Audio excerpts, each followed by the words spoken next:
welcome everybody to my channel. Please like and subscribe. I appreciate you. I appreciate you just being here, listening to me. Listen to me all the way to the end. I'm not really sure how to keep up your attention or your interest. I'm very new to the YouTube journey. I am also pretty shy. I'm just a regular person like you, and I have fibromyalgia. I'm sharing my journey with you because I have discovered what has healed my fibromyalgia, probably about 95% of it. I wouldn't say all, because I still have some symptoms that I have to deal with. But boy, am I having a better life because of what I have found to do. Now, because of the guaifenesin protocol, there are certain things I don't do. I don't drink coffee. I'm sorry, I don't drink tea. Wow, see, I'm not editing this, am I? I'm treating this like live. It's off the top of my head. So, I also don't use any cosmetics or lotions or soaps with plant oils or plant juice in them. So, none of that. And I don't use anything with camphor or mint or anything like that. The reason being is that they're so high in salicylic acid that they block my kidneys from being able to get rid of oxalates. This is a really important feature of the guaifenesin protocol. And the other thing I do is the carnivore diet. Now, since starting the carnivore diet, I tapered off using guaifenesin. I've been carnivore now 4 years, so I have been guaifenesin free a little less than that. Mainly because I wanted to discover, do I need guaifenesin anymore if I'm on the carnivore diet and I'm feeling better? Lately, I've been thinking about maybe adding it back in because my energy levels are not as good as I want them to be. But I'm not really sure if it will help me now that I'm carnivore.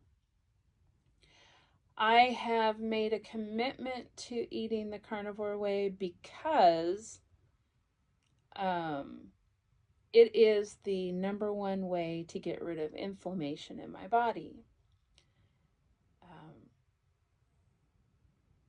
It's interesting to learn how plants, the chemical composition of plants and fiber, are very destructive to the body system, and how meat and fat is very healing to the body system.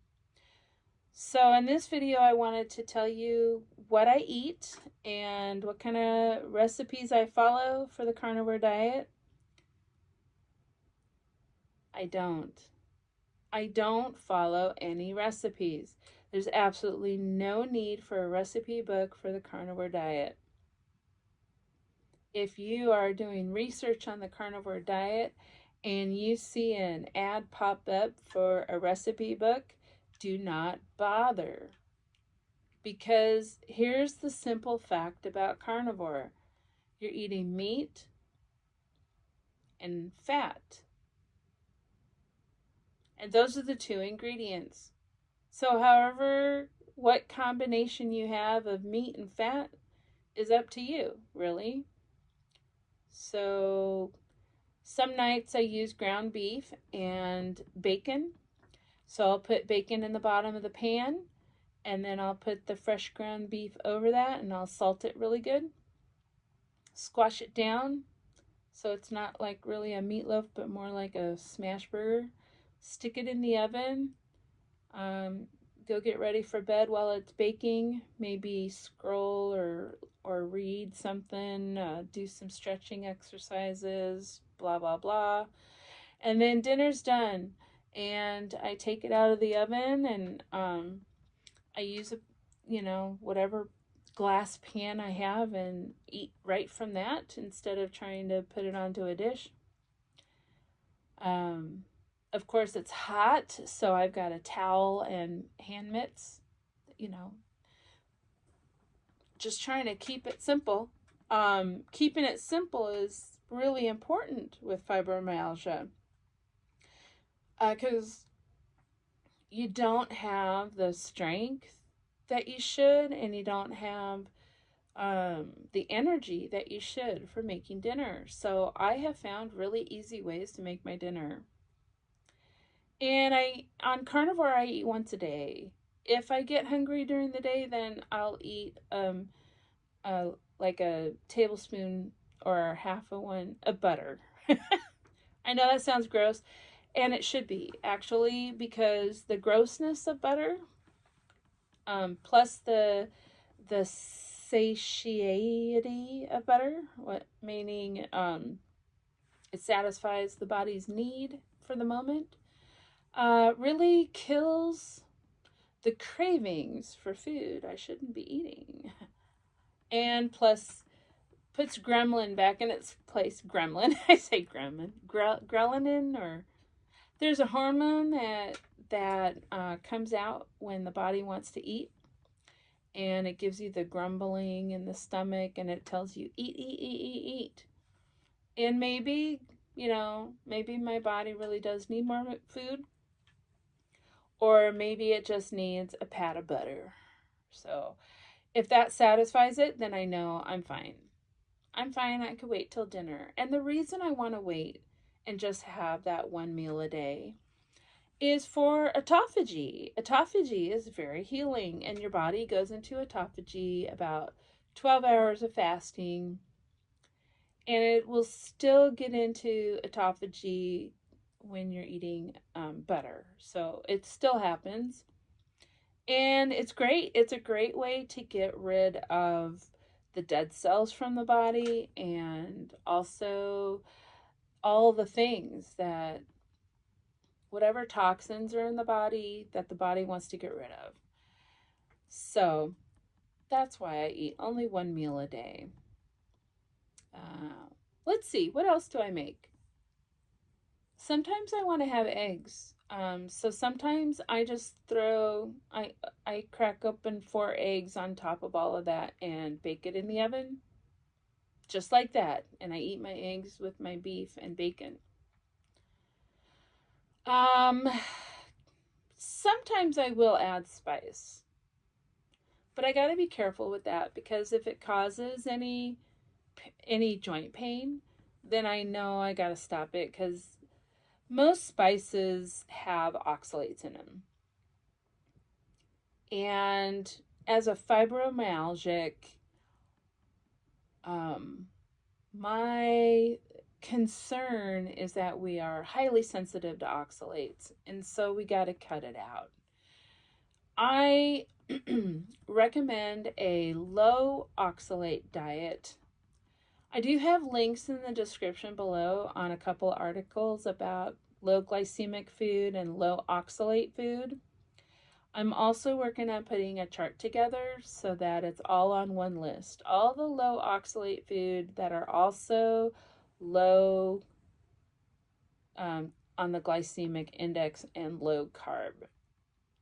The reason I have that all put together is because many people with fibromyalgia, not all, but many people with fibromyalgia have an issue with glucose. And glucose is just the single molecule of sugar. It's in all sugar sources. So it's in fructose, it's in dextrose, it's in sucrose. It's it's in all of it. It's in all forms of sugar. Like honey has glucose in it. Fruit and vegetable all have glucose in it. Grains, beans, nuts, legumes, they all have glucose in them.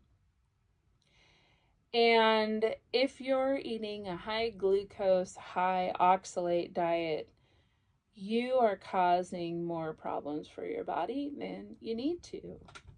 So hopefully with this food list, if you try it out, if you don't want to go full carnivore like I am, you could try those things out. Spices are it's really hard to find something in that place where it's low oxalate, but celery seed,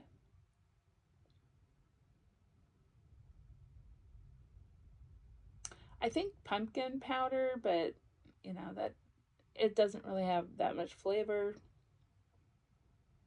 I'm really racking my brain here. Uh, marshmallow root, I think. I have to look again. Um, so, but most of the time when we want to use spices, we're using spices that are made from nightshade plants. Nightshade plants are very high in oxalates, but they're also very high in other plant toxins. Nightshade plants would be tomatoes, so paprika is made from tomatoes. Bell peppers like red, yellow, green, orange, they're all very high in oxalates. The spicier they are, the more oxalates they have, as well as, the other, what's that spice ingredient that I'm trying to remember? There's a spice ingredient that's used in creams to help with pain. That does not work good for me, just to let you know. So if I like to use paprika, but it's high in oxalates, so I have to be careful. I like to use pepper, but it's also high in oxalates, so I have to be careful. I like to use Italian mixes and other basil, leafy green kind of herbs, but they also can be high in oxalate. And so for most of my life journey now, it's just salt, and that's usually enough. So don't have any issues if I just keep it at that. It keeps it simple. I don't need the spice rack, My husband does though. He's a foodie. He's a great cook, and he's amazing. So all the spices on the spice rack are for him. Lucky him, right? Do I miss it? Sometimes. And over the holidays, I went ahead and let myself have regular food. And what had happened is I gained 10 pounds and a lot of inflammation and just a lot of joint pain that I'm still somewhat healing from, but most of it is gone. I've lost all the weight. I'm actually back down to 150 pounds and might actually go lower this time, which is kind of weird. I also cut out dairy. Dairy is inflammatory for a lot of people, and there's a lot of reasons. Mainly, it's the casein because it's casomorphic. Well, casomorphic means that the more part makes you want more. It is a form of morphine, and if you know anything about morphine, it causes hunger, it causes constipation, and it causes weight gain. Interesting. So I cut out dairy. I started in the beginning of January to stop eating the holiday food and get back to just eating meat, fat, and salt, no dairy. And so when it's been a month, and I went from maybe 163 pounds down to 100 50, so it's about 13 pounds. So we'll see if that continues. I certainly wanted dairy since I've been home yesterday and today. So I feel like I'm getting too thin, and I'm really not, but I do feel like it. Had a conversation with my daughter, and she was saying the same thing, that when she was losing weight and got to 150, she felt comfortable and she didn't want to lose any more than that. So there could be something to that. We're short people, so I think, all my life I've always thought I should be a size 4, I should be a size 2. I'm only 5'3". Um, so so not to get all personal and everything. So what the heck? But that's basically how I make my meals. Now sometimes I'll get a nice big roast, stick it in the crock pot and let that cook all day, and then at the end of the day I have meat, in a roast, and just eat that like it's soup or stew. So that's an easy way to fix food and not have to worry about all the extras. Don't need recipes. I don't need an app to help me with a fibro meal. It's very simple. I don't have to keep track of how much protein I'm eating. I eat till I'm full, like not overstuffed, but comfortably full and not hungry anymore. That's also a benefit to the carnivore diet, is you feel satisfied and you don't feel like you have to eat for the next night. So I sleep through the night. Sometimes I do wake up periodically. I've learned eating a little bit of butter when I wake up helps me finish off the sleep cycle. And then get up and do it all over again. Whatever I have planned for the day. So, that's basically it. That's my recommendation for what kind of food to eat. If you want, you can comment below. I would love to have that. It needs to be just, though, following the YouTube guidelines, so no spamming, they won't come through. I just want your honest comment about your personal journey and your concerns about fibromyalgia and what you would like to have me talk about more. I'm just a person like you. I believe I have found hope, and I'm here to tell you there's hope for fibromyalgia. Keep looking for answers. Never give up. Bye for now, and I hope you have a wonderful day. Well, I'm on the winning side. Yes, I'm on the winning side. Out in sin, no more will I abide. I've been listed in the fight for the cause of truth and right. Praise the Lord, I'm on the winning side.